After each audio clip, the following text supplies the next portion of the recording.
আসসালামু আলাইকুম।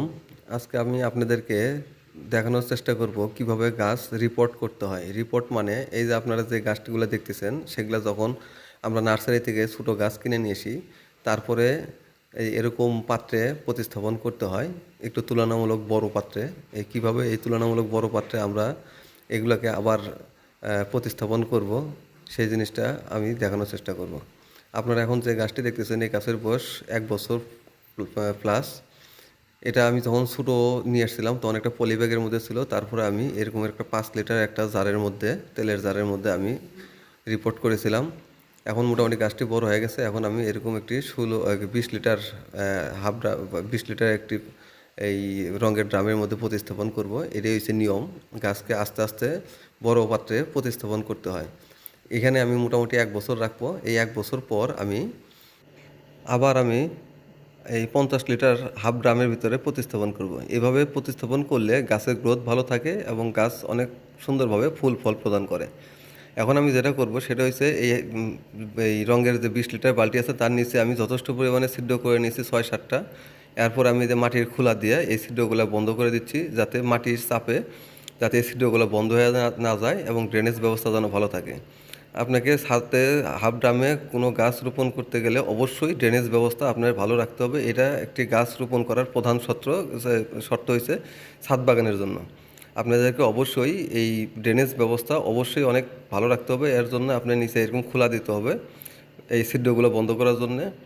এগুলো দেওয়া হয়ে গেলে আপনারা এই মাটির ইটের সুরকি বা আপনার এই যে প্লাস্টার ভাঙ্গা এসব দিবেন, দিয়ে এই জায়গাগুলো বন্ধ করে দেবেন। মোটামুটি 2 থেকে 3-4 ইঞ্চি, 3 ইঞ্চি পরিমাণ জায়গা আপনারা এরকম প্লাস্টার ভাঙ্গা বা ইটের খোলা বা এগুলা দিয়ে এই ছিদ্রগুলো বন্ধ করে দিবেন, যাতে এই মাটির চাপে যেন মাটি দিয়ে যেন এই ছিদ্রগুলো বন্ধ হয়ে না যায় এবং ড্রেনেজ ব্যবস্থা যেন ভালো থাকে। বর্ষার পানি বা অতিরিক্ত পানি যেন এই ছিদ্র দিয়ে বের হয়ে যেতে পারে। এরপরে আপনাদেরকে দিতে হবে বালু। বালু দিলে এই ইটের সুরকির মাঝখানে যে ফাঁকা অংশগুলো রয়েছে সেগুলো ভরাট হয়ে যাবে, পূর্ণ হয়ে যাবে। সেক্ষেত্রে উপরে মাটি দিলে মাটিগুলো আর এই ছিদ্রগুলো বন্ধ করতে পারবে না বা বন্ধ হবে না।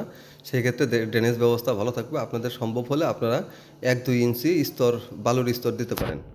এই বালুগুলো দেওয়া হয়ে গেলে তারপর আপনি রেডি করা মাটি আপনার বালতির অর্ধেক পরিমাণে সুন্দর করে বসিয়ে দিবেন এবং হাত দিয়ে ভালো করে নেড়ে ছেড়ে দিবেন, যাতে কোনো মাটির দলা বা ঘাসের কোনো বিচি বা ঘাস টাস না থাকে, সেদিকে খেয়াল করে মাটির অর্ধেক ভরাট করবেন। ভরাট করা হয়ে গেলে যে গাছটি আপনারা প্রতিস্থাপন করবেন বা রিপোর্ট করবেন সেই গাছের নিচে যে জিও ব্যাগ থাকুক, পলিথিন থাকুক, আর সিমেন্টের বস্তা থাকুক বা এরকম প্লাস্টিকের কোনো পাত্র থাকুক, এই থেকে আলাদা করতে হবে। এই কাজটি অনেক সাবধানতার সাথে করতে হবে। এখানে যেহেতু গাছ লাগানোর একটু বিশেষ অভিজ্ঞতা রয়েছে আমার, সেই জন্য আমার তেমন একটা ভয় নেই। কিন্তু আপনারা যারা নতুন ছাদ বাগানি তারা একটু এই কাজটা খুব সাবধানে করবেন, যাতে এই নিচে যে মাটির যে দলাটা রয়েছে এই দলাটা যেন ভেঙে না যায়। এটার দিকে একটু বিশেষ সতর্কতা অবলম্বন করবেন।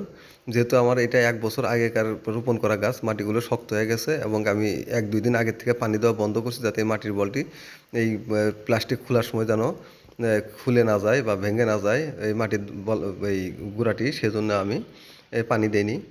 আর এখন আমি যে কাজটি করতেছি সেটা হচ্ছে, দেখবেন খোলার পরে দেখবেন যদি আপনাদের এই এই চারাটির এই মাটির দলার চারপাশে যদি শিকড় যদি পেঁচিয়ে থাকে, সেই ক্ষেত্রে আপনারা এই শিকড়গুলোকে এইভাবে চাকু দিয়ে কেটে দেবেন।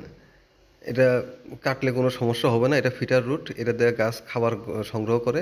এই ফিটার রুটগুলো কেটে দিলেও গাছ অতি দ্রুত সময়ের মধ্যে আবার নতুন করে শিকড় গজাবে এবং গজিয়ে নতুন করে আবার খাবার সংগ্রহ করতে পারবে। এটা নিয়ে আপনাদের কোনো টেনশন নাই। এই জন্য আপনারা এই ফিটার রুটগুলো কেটে দিবেন, যেহেতু নতুন মাটি পাচ্ছে। এই গাছ দ্রুত এই খাবার গ্রহণ করা যে শিকড়গুলো ফিটার রুট এগুলা বের করবে। এখন থেকে নিচের দিকে নিচেও অনেকগুলো শিকড় এইভাবে জটলা পেকে আছে। আমরা এই জটলাগুলোকে সুন্দর করে কেটে দেব। যে শিকড়গুলো বাইরের থেকে দেখা যাচ্ছে, হাত দিলে টান দিলে খুলে যাচ্ছে, এসব শিকড়গুলোকে আপনারা সুন্দর করে কেটে দিবেন। এই শিকড়গুলো কেটে দিলে কোনো ভয় নাই। এই কিছুদিন মধ্যেই দেখবেন আবার নতুন করে শিকড় গজিয়ে গেছে এবং গাছ অনেক সুন্দরভাবে বৃদ্ধি পাচ্ছে। এই শিকড়গুলোকে আপনাকে কেটে দিতে হবে অতি সাবধানতার সহিত, যাতে এই শিকড়গুলো পেঁচিয়ে রয়েছে, নতুন জায়গায় স্থাপন করলেও ওই জায়গাতে এইভাবে পেঁচিয়েই থাকবে। সেক্ষেত্রে জটিলতার সৃষ্টি হতে পারে। এই জন্য আমরা এই কাজগুলো করে দিচ্ছি। এই কাজ করা হয়ে গেলে দেখুন, এই কাজ করাগুলো হয়ে গেলে আমরা এই বালতির ভিতরে আমরা এই গাছটিকে বসাবো এবং দেখবো যে কতখানি মাটি দেওয়ার প্রয়োজন আছে কিনা। তবে সাবধানতার সহিত আমাদের উপরের ড্রামের 2 থেকে 3 ইঞ্চি জায়গা ফাঁকা রাখতে হবে বিভিন্ন পানি বা সার টার দেওয়ার জন্য। সেই মাপ মতো যদি আপনাদের যদি আরও মাটি দেওয়ার প্রয়োজন হয় তাহলে আপনারা আবার মাটি দিয়ে সুন্দর করে এই যে এরকম করে মাটি দিয়ে আপনারা ওই মাপটা ঠিক করে নেবেন, যাতে ওই মাটি দেওয়ার পরেও গাছটি প্রতিস্থাপন করার পরেও যেন 2-3 ইঞ্চি জায়গা যেন ফাঁকা থাকে পানি বা বিভিন্ন সার টার দেওয়ার জন্যে। এখন যে গাছটি আমরা রোপণ করব সেই গাছটি যেন ঠিক ড্রামের মাঝখান বরাবর থাকে সেদিকে লক্ষ্য রেখে তারপরে প্রতিস্থাপন করতে হবে, এবং চার সাইডে যে ফাঁকা অংশগুলো রয়েছে সেই অংশে আপনাকে মাটি দিয়ে ভরাট করে দিতে হবে এবং হাতের চাপে মাটি নিচ দিকে বসিয়ে দিতে হবে যাতে গাছটি নড়াচড়া না করে। তবে লক্ষ্য রাখতে হবে নিচের যে গাছের যে মাটির যে দলাটা রয়েছে নিচে, এই বলের উপরে যেন কোনো মাটি যেন না উঠে, এদিকে খেয়াল রাখতে হবে। গুঁড়ার মাটির উপরে যেন কোনো মাটি না উঠে সেদিকে লক্ষ্য রাখতে হবে। যদি মাটি উঠে তাহলে সেক্ষেত্রে কিন্তু গাছ কিন্তু গুঁড়া পচে মরে যাওয়ার সম্ভাবনা থাকে। যদি গাছ চিকন বা দুর্বল হয়ে থাকে সেক্ষেত্রে আপনারা একটি কাঠি দিয়ে গাছকে সোজা করে বেঁধে দিবেন যাতে গাছটি নড়াচড়া না করে। নড়াচড়া করলে কিন্তু গাছটি মারা যাওয়ার সম্ভাবনা থাকে। কাজ শেষ। এখন আপনারা পানি দিয়ে দিলেই এর কাজ শেষ হয়ে যাবে। এইভাবেই প্রতিটি গাছকে রিপোর্ট করতে হয়। এভাবে রিপোর্ট করলে গাছ অতি দ্রুত সময়ের মধ্যে মোটা হয়ে যায় এবং পরবর্তী ফসলের জন্য ফুল ফল প্রদানের জন্য রেডি করা যায় খুব দ্রুত। ধন্যবাদ সবাইকে ভিডিওটি দেখার জন্য।